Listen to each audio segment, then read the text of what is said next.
Why there is no such thing as good or bad art. What are aesthetics? Now, today we're dealing with aesthetics, which is a branch of philosophy, the fifth and final primary philosophical category, and that is spelled Aesthetic,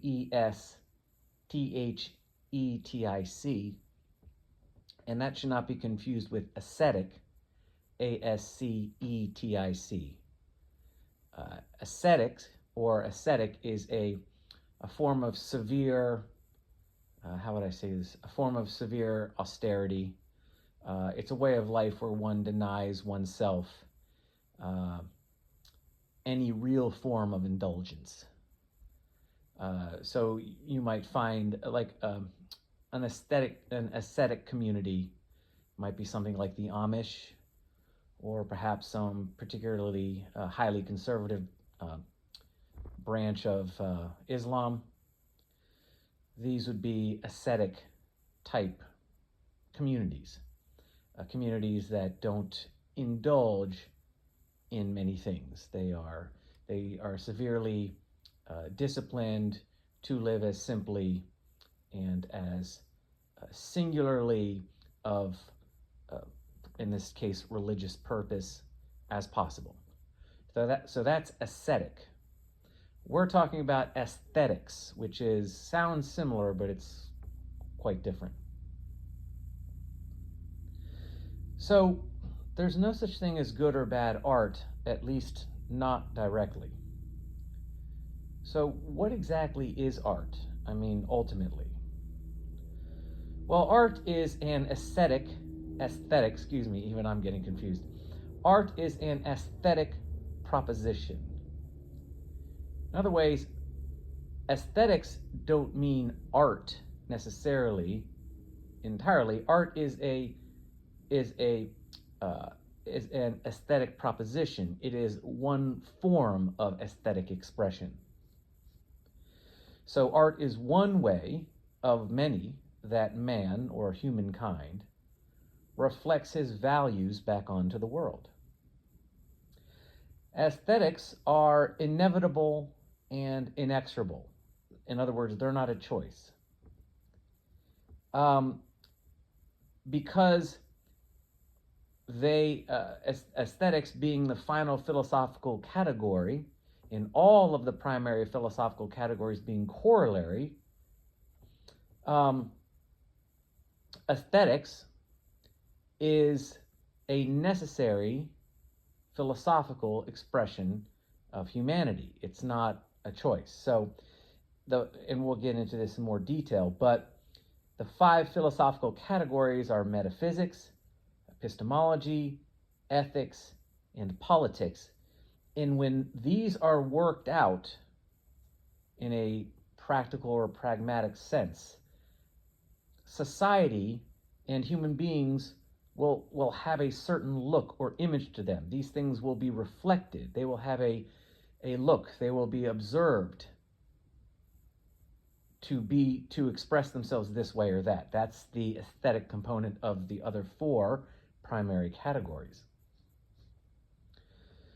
So, metaphysics, epistemology, ethics, politics, these things worked out will have a given look or an image to them.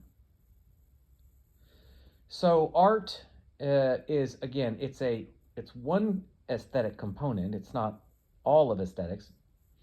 But art can be comprised of myth or stories. It can be, So aesthetics can contain art and do contain art, but aesthetics also contains many other ways in which the other 4 philosophical categories are expressed. So you can have myth or tradition or stories, even religious expression. It's how language is used, architecture, how cities are organized, how people dress, how even conveyances like cars and planes and trains, in some sense beyond their function, are designed.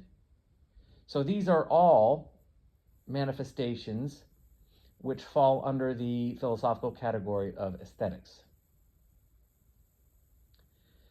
So again, art is one aesthetic way that man reflects his values back onto the world. So a lot of times you'll hear that, and I think that is an appropriate way to put it. Art is a way that man, when I say man, I mean mankind or humankind. I'm referring to humanity writ large. So we often hear art described as a way that man reflects his values back onto the world. And this is true. Excuse me, I just need to clean my glasses off for a minute. I think this is a fine way of describing art in a nutshell. It doesn't give us much information beyond a definition, but I think it's a fine definition.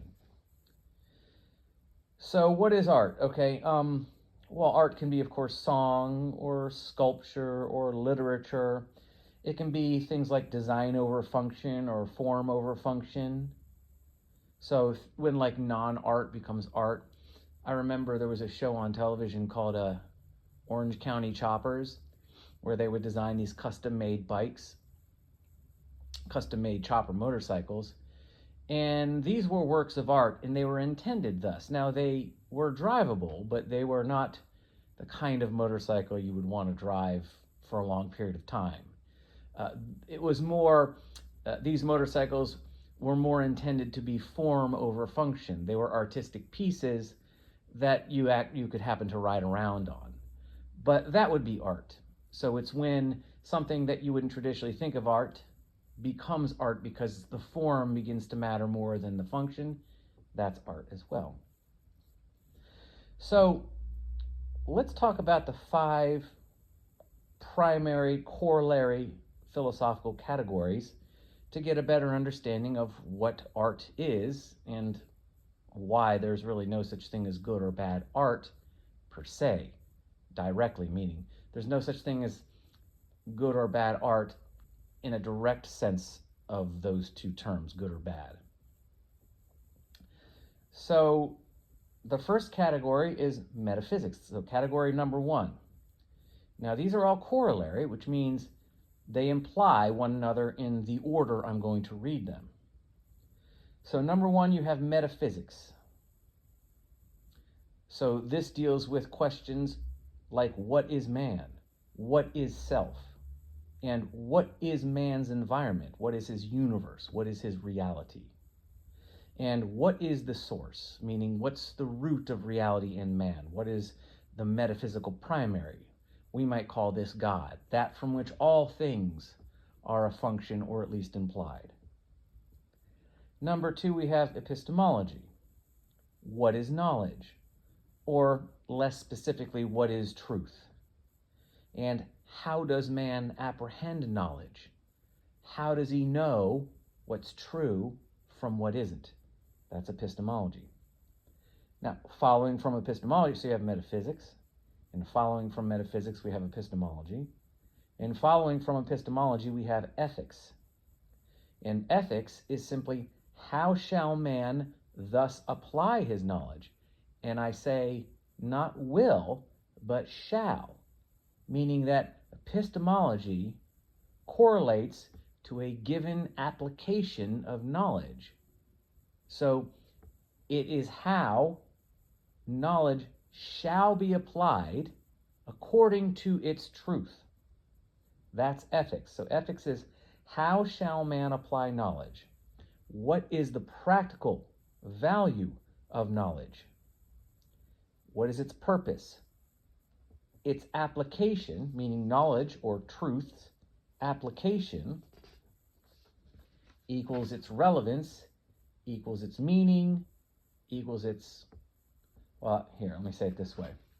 So, kind of like the ethical sort of equation goes, application of knowledge equates to the relevance of knowledge, which equates to the meaning, which equates to the truth of that knowledge. So, knowledge is validated as true according to the outcomes of its application.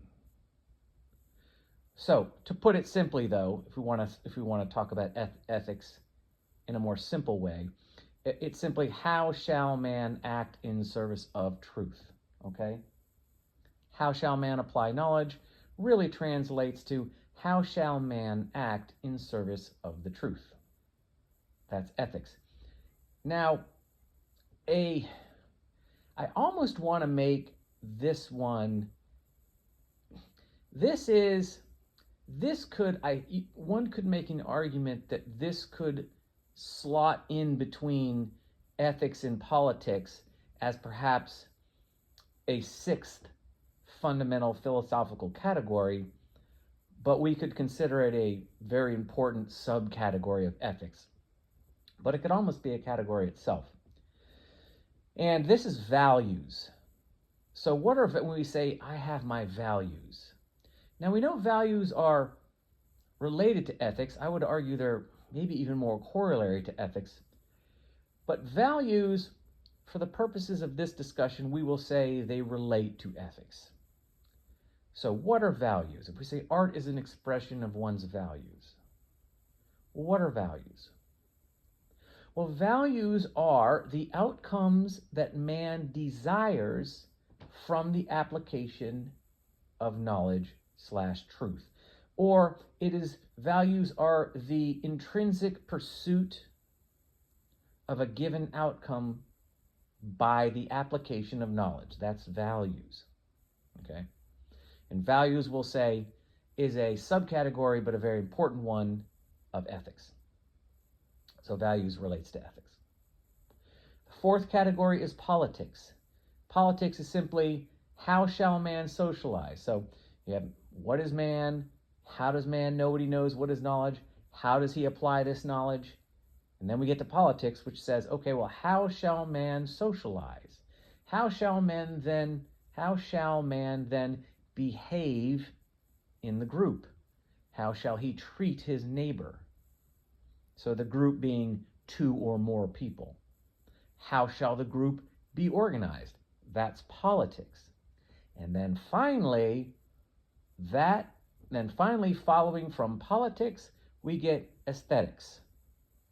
And aesthetics simply says, what will all of this look like? Meaning metaphysics, which then leads to epistemology, which then leads to ethics, which then leads to politics. And then we get to aesthetics, and aesthetics says, okay, what does all that look like now? How will this be perceived? How? And it's very direct. It's very ostensible.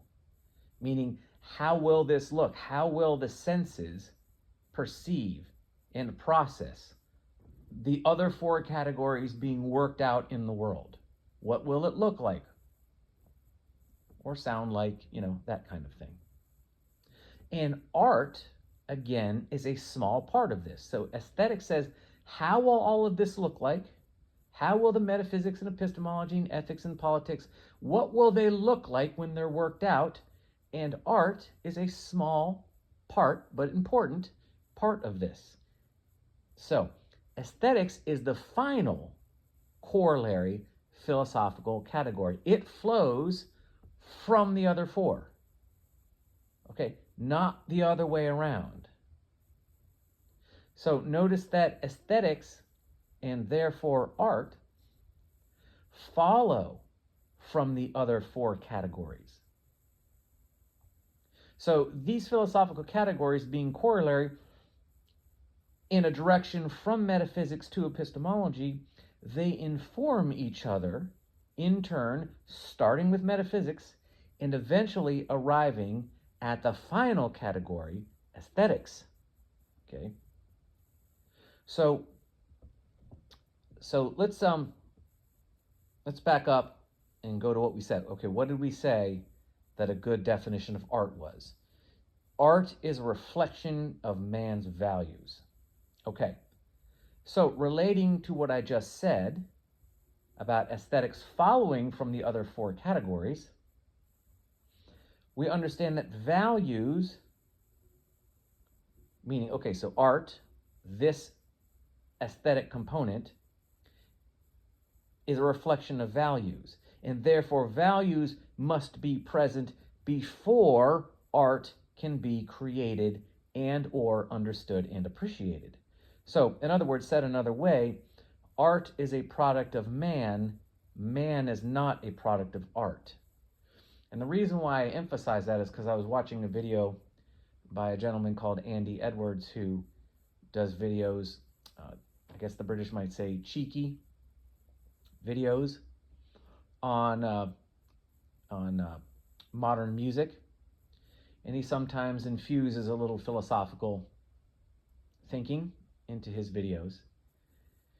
And he has submitted or proposed that ethics is derived from aesthetics, that we derive our morals from our art or our aesthetics. And that is categorically simply not the case. Because art is a reflection of ethics, and within ethics values. And therefore, in order for art to occur, ethics and value have to be present first. It's putting the cart before the horse to have aesthetics before ethics or value.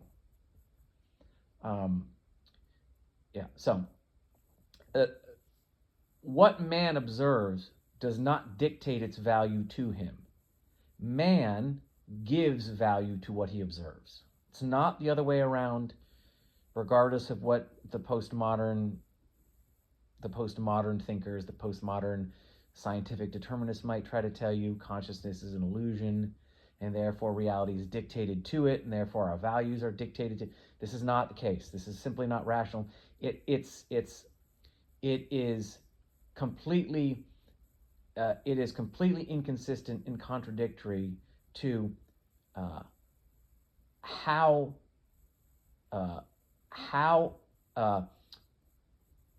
consciousness works, how man qua man works. So I don't want to go too far down the rabbit hole there, but I'll just reiterate this by saying that art is a product of man. Man is not a product of art. So I'll just leave it there because I don't want this to get too metaphysical. We're dealing with aesthetics today, not metaphysics. So I have to be careful not to go down that. There's a lot I could say, but this is not the time or place for it. Okay, so to summarize and consolidate, with respect to art per se, art is a reflection of man's values. So it's one of many ways that man aesthetically reflects his values back out onto the world, onto the universe. Okay, so then we ask the question, what then are values? Okay, and I already defined values to you, but I'll do it again. Values are the outcomes man desires and anticipates from the application of his knowledge. Okay, or what he presumes to be knowledge, what he presumes to be truth. So, it's what man hopes to achieve and anticipates achieving and desires to achieve via the application of knowledge. That's what he values. Those are his values. Now, it could be said then that values represent how man chooses to apply what he knows based upon his understanding of the purpose of that knowledge. So you have ethics, which is what is the purpose of that knowledge, and therefore how shall it be applied, and value is the anticipated and desired outcomes of the application of that knowledge. Okay? So it could be said then that values represent how man chooses to apply what he knows based upon his understanding of the purpose of that knowledge. I'm going to give you a silly little example here. So, for example, and hopefully this will clarify what I'm trying to say here, what I am saying, but I understand it's It's a little philosophy can be abstruse sometimes, particularly when you're dealing with the fundamentals. Okay, so here's a silly little example. Okay, that is ice cream. Say we're sitting at a table and we're staring at a variety of ice cream flavors in front of us. And we'll say that is ice cream. The purpose of ice cream is to give me post-dinner gastronomical pleasure. Vanilla ice cream achieves this outcome most supremely and perfectly. Therefore, I choose to eat the vanilla ice cream, and then I proceed to eat the vanilla ice cream. Okay? So, value equals choosing and eating vanilla ice cream based upon my understanding of vanilla ice cream and its purpose. So this would be epistemology and ethics. My understanding of vanilla ice cream, epistemology, and its purpose, its application, which would be ethics. Relative to my understanding of me, I'm the one eating the vanilla ice cream. So I have an understanding of me. What is my nature? What is me? That's metaphysics. So you have value from ethics and epistemology and ultimately metaphysics, all in the simple decision to choose to eat ice cream. Okay? So, all right. So, do you see how all of these philosophical categories then correlate? Myself, me, which is metaphysics. How do I want to say this? Let me see. Okay, we'll do it in corollary procession here. Myself, or me, which is metaphysics, goes to ice cream, the knowledge of ice cream, which is epistemology, goes to the provision of post-dinner gastronomical pleasure / gratification. Ice cream shall be eaten after dinner, the purpose of knowledge. This is ethics, goes to myself, me, choosing and eating vanilla ice cream specifically, as vanilla ice cream fits ice cream's purpose best relative to myself, or me, which is value, goes to the spectacle of me eating vanilla ice cream, and any other spectacle which reflects my preference, my choice, for vanilla ice cream. That's aesthetics. So of course, aesthetics would be the display of me eating vanilla ice cream. That would be an aesthetic display of a reflection of my value. Another aesthetic expression could be just simply me going around wearing T-shirts saying, "I love vanilla ice cream," like T-shirts that say, "I heart vanilla ice cream" on them. That would be an aesthetic representation or expression of my values. So this is how all these philosophical categories lead from one to the other and how they correlate. And I'm hoping by that you understand then what aesthetics are. And then we can talk about art. So just let me say that one more time real quick. I'm going to go ahead and repeat that last part because I think it's important. So these are how, with the ice cream example, these are how all the philosophical categories correlate and work together. Myself, me, metaphysics, what is man, what is myself? Myself, me, metaphysics, to ice cream, the knowledge of ice cream, epistemology, to the provision of post-dinner gastronomical pleasure, ice cream shall be eaten after dinner, this is the purpose of knowledge, this is ethics, which goes to then myself, me, choosing and eating vanilla ice cream specifically because vanilla ice cream fits ice cream's purpose best relative to myself. This is value. And this finally goes to the spectacle of me eating the vanilla ice cream and any other spectacle, like wearing the t-shirt, which reflects my preference, my choice for vanilla ice cream. And that is aesthetics, okay?